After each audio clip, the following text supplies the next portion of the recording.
या कंपनीचे जे आता तुम्ही बघताय 2009 मध्ये जेव्हा हा प्रकल्प मंजूर झाला त्याचा खर्च तेव्हा म्हणजे पहिली प्रशासकीय मान्यता ही 16 कोटीची होती आणि आजच्या घडीला 260 कोटी रुपये त्या प्रकल्पाला लागत आहेत आणि एवढ्या मोठ्या प्रमाणामध्ये त्या ठिकाणी पैसे खर्च करून सुद्धा अजूनही हा प्रकल्प पूर्ण झालेला नाही आहे।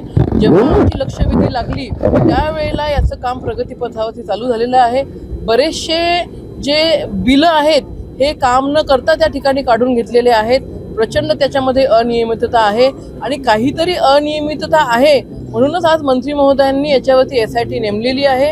आम्हाला पूर्ण खात्री आहे की या SIT मध्ये ही कंपनी असेल, कंपनीचे सर्व संचालक असतील आणि महामंडळाचे तत्कालीन MD कुशिरे असतील किंवा जिल्ह्यातले संबंधित अधिकारी, त्या महामंडळावरचे विभागास्तरवरचे अधिकारी हे सगळेच यांनी संगनमताने त्या ठिकाणी भ्रष्टाचार केलेला आहे आणि हा महाराष्ट्रामध्ये फक्त एकच प्रकल्प नसून असे बरेचसे प्रकल्प आहेत आणि अजून बऱ्याचशा कंपन्या त्या ठिकाणी आहेत।